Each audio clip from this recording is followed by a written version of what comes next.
नमस्कार, आप देख रहे हैं डीपीपी न्यूज़। मैं आपके साथ आपका अपना साथी गौरव चौधरी। लगातार गाजीपुर बॉर्डर पर हम बने हुए हैं। कुछ शिकारपुर क्षेत्र के और हमारे साथ जुड़े हैं जो किसान हैं, इनसे बातचीत करेंगे कि इस आंदोलन को लेकर उनका क्या कहना है, क्या उनकी रणनीति है। बिल संशोधन में घर वापसी करेंगे या बिल वापस करके जाएंगे। लगता है मुझे ऐसा महसूस हो रहा है कि कोई भी पार्टी हो, एक पार्टी को नहीं, बस किसान को, बंधुआ मजदूर, आवारा जानवरों से भी बदतर इनकी हालत हो कर दिया है। आइए इनसे बात करते हैं। सर, इस आंदोलन में आपकी हालत आवारा पशुओं से भी ज़्यादा बदतर हो चुकी है। इतनी रुकावट जैसे किसान करता है अपने खेत में आवारा पशुओं को रोकने के लिए, आपको रोकने के लिए भी नए नए हथकंडे अपनाए जा रहे हैं। जी, बिल्कुल आपका कहना बिल्कुल ठीक है।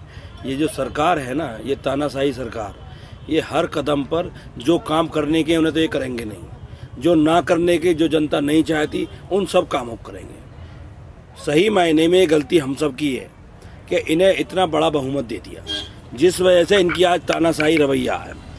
आज 3 तारीख में हमारे शिकारपुर क्षेत्र से, शिकारपुर तहसील के गांव जखेता से हमारी किसान पदयात्रा शुरू हुई। किसान पदयात्रा करीब कुछ उसमें महमदपुर से ही पदयात्रा करके आपकी में शामिल हुए। मैं कह रहा हूँ कि हमारे महमदपुर, समनपुर, तैयेपुर, कुतकपुर, ढूंसरी, सलेमपुर, जलालपुर, मतलब मैं कह रहा हूँ मुकेरा, तमाम क्षेत्र के 36 गांव से 36 नलों का पानी इकट्ठा करके 36 ही बिरादरियों ने सहयोग करके जब ये पदयात्रा शुरू हुई, और इस पदयात्रा में शुरुआत में 500 लोगों ने स्टार्ट की और यहाँ तक आते आते कारवा बनता चला गया। और हमारा पदयात्रा का मेन उद्देश्य क्षेत्र में किसानों में जागृति लाना, इस बिल के पक्ष में समर्थन जुटाना। क्या बीजेपी जिनसे हमारी लड़ाई है, बड़े प्रोपगंडा वाले हैं, ये लोगों को बहकाने का काम करते हैं और हमारी किसान बिरादरी बड़ी भोली है। हम उस परिप्रेक्ष्य में हमने 100 किलोमीटर की पदयात्रा 2 दिन में पूरी करी है और हम उसी के क्रम में आगे भी इसी तरह से जन जागरण करते रहेंगे।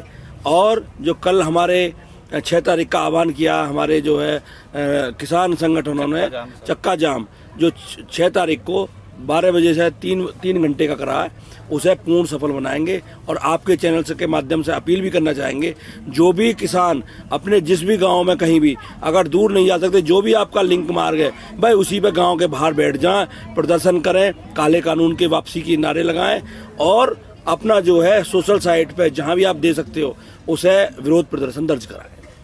लेकिन सर, ये चक्का जाम से तो आम पब्लिक को भी परेशानी झेलनी पड़ेगी। जी जी जी, एम्बुलेंस को भी परेशानी झेलनी पड़ेगी। हम एम्बुलेंस को बिल्कुल डिस्टर्ब नहीं, एम्बुलेंस जहाँ भी होंगी उन्हें रास्ता दिया जाएगा, लेकिन थोड़ी असुविधा तो होगी। असुविधा है तो हम जब भी तो सड़क पर पड़े भाई, हम क्या कोई अपने घर बारों को छोड़े पड़े हैं, यहाँ सड़कों पे हैं सब, जो है यहाँ रात बिरात अपना बारिश में सब में यहाँ पड़े हुए हैं, हमारे बालक बच्चे हैं। लेकिन सही मायने में ये जो किसान है के विरोध में जो तानाशाही सरकार है उसके विरोध में है। ये सरकार जब तक नहीं मानेगी, जब तक जो है सब जन आंदोलन सड़कों पर नहीं आ जाएगा।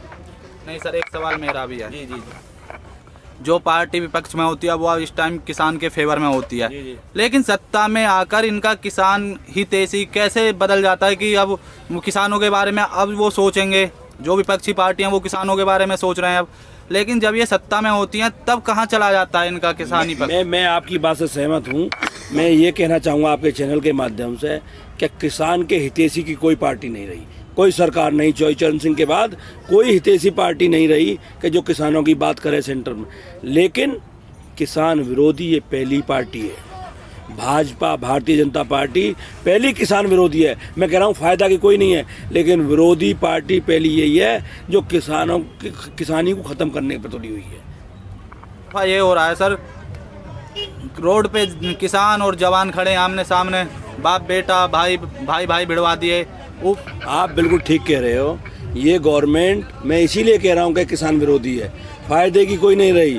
पहली गवर्नमेंट ने, जो मनमोहन सिंह गवर्नमेंट ने कहा कि जो मुआवजे मिलेंगे वो सर्किल रेट से 4 गुने मिलेंगे, और सार्वजनिक उस पर जो है, जो सार्वजनिक उपयोग की जगह हैं उनके लिए जो है कोई बात ना होगी। अब इन्होंने वो 4 गुने वाला सिस्टम कर दिया, सब बिल्डरों को ज़मीन देने पे लगे हुए हैं सब। ये गवर्नमेंट जो हमारे पुराने बुजुर्ग कहा करे सरमाएदारों की पार्टी है। अब हम लोग नहीं माने, खासतौर से युवा साथी नहीं माने कि भाई ना मोदी। अब मालूम पड़ रही है कि इस मोदी ने तो सबका मोदा ही निकाल दिया, बट्टा बैठा दिया जी। नहीं, सरकार पर आरोप लगाए गए हैं ईवीएम में घोटाले से सरकार बनाई है। मतलब सरकार हर प्रोपगंडा से, आप देखो बिहार में किस तरह से जनादेश मिला तेजस्वी को और हरा के बैठ गए वो नीतीश को। जिसे 40 सीट मिली है वो सब बना दिया मुख्यमंत्री, और जिसे 85 मिले वो विपक्ष में बैठा। तो ये तो तानाशाही सरकार है। अडानी अंबानी ने चंदा दे रहे हैं भाई, आपके सोशल साइटों से मालूम पड़ा, हमें नेटवर्क से मालूम पड़ रहा है कि भाई इन्हें चंदा ही अडानी अंबानी दे रहे हैं, जो चैनलों को खरीदने के लिए पैसे ये दे रहे हैं अडानी अंबानी। तो भाई सुनेगी भी नहीं कि हमारी कहाँ सुनना है। नहीं, मैंने अभी तक ये नहीं देखा सत्ता में कोई भी पार्टी रही हो किसानों को इतना करा हो, किसान के खाते में आया हो पैसा, मैंने आज तक नहीं देखा कि किसी को ले लीजिए आप, या फसल सुरक्षा बीमा को भी ले लीजिए, मैंने अभी तक चाहे कोई भी पार्टी हो। लेकिन मैं ये कहूँगा आपकी बात से, जो फसल बीमा है ये अडानी अंबानी को फ़ायदा पहुँचाने के लिए, ये फसल बीमा हमारी बिना मर्जी के, पता चला हमारी ईंख का बीमा होता नहीं, लेकिन बैंक में बैठे बैठे बिना कोई सर्वेयर बिना कोई टीम के अपना बैंक से काट लें। सही मायने में जिन फसलों के बीमे भी नहीं होते वो फसलों के बीमे के पैसे काट लेते हैं। तो कहने का मतलब ये है, और किसी को मुआवजे के नाम पे एक ना तो इनकी कोई सर्वेयर टीम है, एक व्यक्ति को भी कोई मुआवजा हमारे बुलंदशहर जिले में तो मिला ना। और ये तो जो है आप जो कह रहे हो, मैं कह रहा हूँ हितेश जी, पिछली गवर्नमेंट जब हमारे उत्तर प्रदेश में थी उस टाइम हमारा 500 रुपये 550 रुपये कुएँ का बिल जाता था। आज 1900 1950 1975 1600 कुछ, मतलब हॉर्स पावर के हिसाब से 1600 से कम ना कोई भी, 1600 और 1900 1950 तक बिल हो गया कुएँ का। छोटा किसान कहाँ से बिल पटावे? आप देख रहे हो इतनी बुरी स्थिति है और कोई सुनने वाला नहीं है। और ये किसान यूनियन ही है, किसान संगठन ही है जो किसानों की बात उठा रहे हैं, और नहीं कोई भी सरकार हितैषी नहीं है गवर्नमेंट। लेकिन राकेश टिकैत जी पर भी आरोप लगाए गए, वो नेता नहीं है, टीआरपी बढ़ाना चाहते हैं अपनी, और उनको ये टिकैत नहीं डकैत है जी। टिकैत साहब के लिए तो, टिकैत साहब तो बहुत बड़े आदमी हो गए जी, बड़े आदमी, उनके लिए तो कुछ भी ये कह रहे हैं। हम जैसे छोटे आदमियों को कुछ डकैत ना कहना शुरू कर दें, जो हम अपने गांव देहात से निकल कर आए, ये सब बुजुर्गवार आप देख रहे हो बैठे हैं, इन्हें भी डकैत बता सकें। तो ये खेती आप देख रहे हो, डकैत इन ट्रॉलियों में आ रहे हैं, ट्रॉलियों में अपने रजाई गद्दे लेकर आए, यहीं सो रहे हैं, यहीं खा पी रहे हैं। बताओ। नहीं, मेरा एक सवाल ये है, जब राकेश टिकैत जी किसान नेता नहीं है, तुम किसान नेता ढूंढ के लाओ जो धरने में आ जाए, ऐसा एक किसान नेता लाओ जो किसान नेता हो।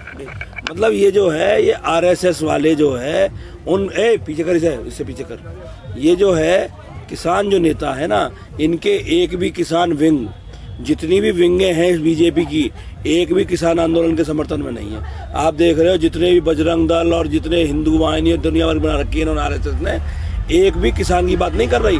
बस दंगा करवा लो, हिंदू मुस्लिम करवा लो, ये काम कराना जानते हैं। ये किसान की बात कहने वाले ना, पुराने लोगों की बात हर बात सही रहे, ये सरमाएदारों की पार्टी है। ये से और जाति से मेरा सवाल और एक बनता है सर। जी जी। कोई सी पार्टी आती है, चाहे वो एसपी, कांग्रेस, अदर कोई भी हो, जाति धर्म की बात सब करते हैं, लेकिन आपके यहाँ नहीं लिखा हुआ कि आप जाट हो, नहीं लिख रहा माथे पे ठाकुर हो, फिर जाति धर्म के आधार पर ये वोट क्यों मांगते हैं? कोई भी पार्टी हो। सही मायने में हमारा भी पतन का कारण यही है कि किसान के नाम पर हमने वोट नहीं दी। जाति धर्म, हिंदू मुस्लिम, हिंदुस्तान पाकिस्तान के नाम पर वोट दे के आज पछता रहे हैं। और ये लोग इतने चालाक लोग हैं, ऐसा प्रोपगंडा बनाते हैं, ऐसा माहौल क्रिएट कर देते हैं, ऐसा एटमॉस्फेयर बनाते हैं कि सब लोग उसी में घुल के रह जाते हैं। जन कितने जवानों को मरवा दिया, कितना क्या कर दिया, तो सब जानते हो आप, मैं क्या कहूँ। ये प्रॉपगंडे में, और हम भोले किसान, भोली बिरादरी हैं सब, एक किसान बिरादरी भाई इनके झांसे में आ गई। अब प्रयास करेंगे भाई आयु झांसे में ना आए। तो ईवीएम का विरोध क्यों नहीं करते सर आप? बैलेट पेपर से चुनाव हो। ईवीएम का विरोध करते हैं, लेकिन हम तो विरोध तो हम काले कानूनों का कर रहे हैं, सुन कहाँ रहे जी। ये गुजराती जो है देश को खा जाएंगे। पहले गोरों से लड़े, अब इन गुजरातियों से लड़ना पड़ेगा। चाहे कोई भी सत्ता में पार्टी आती है, कोई भी वोट मांगने आता है सर, वो आपको लॉलीपॉप चूसाता है, लेकिन तुम उस लॉलीपॉप को क्यों चूसते हो फिर? बिल्कुल आप ठीक है, मैं फिर वही कहूँगा, हम जो है सही मायने में हमें ये लगता है कि ये हमारे उस पर मरहम लगाएगा, हमारी बात रखेगा। जैसे गुजरात के मुख्यमंत्री रहते हुए इन्होंने कहा था, चिट्ठी भी लिखी थी कि भाई एमएसपी का कानून बने, 6% लोगों को एमएसपी प्राप्त हो पा रही है। लेकिन जैसे ही इन्हें बना के भेजा 14 के बाद कि भैया फिर कुछ ना, अब इन्होंने बंटा हारी कर दिया 3 कानून बना के।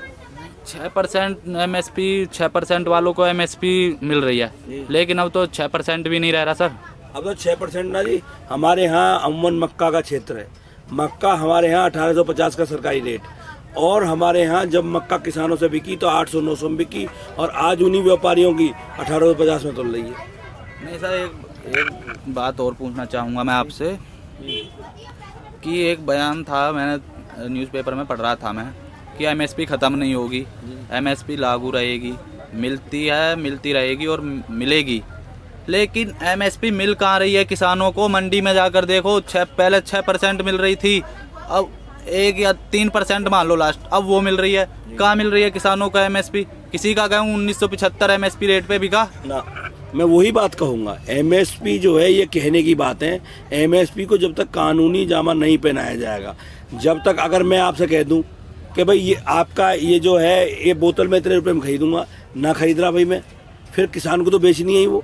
तो कहने का मतलब ये है, जब तक कानूनी रूप से संसद में वो पास नहीं होगा, लिखे हुए की कोई गारंटी ना है, जब तक कानून पास हो जाएगा तो उसके खिलाफ हम कोर्ट जा सकते हैं, अपनी बात कह सकते हैं, भाई इसने एमएसपी से कम खरीदा तो इसके खिलाफ एफआईआर हो, मुकदमा दर्ज हो। सर, जब तीनों काले बिल अचानक से आ सकते हैं, वो पास हो सकते हैं, तो एमएसपी का बिल अचानक से क्यों पास नहीं हो सकता? जी बिल्कुल, आप ठीक कह रहे हो, होना चाहिए।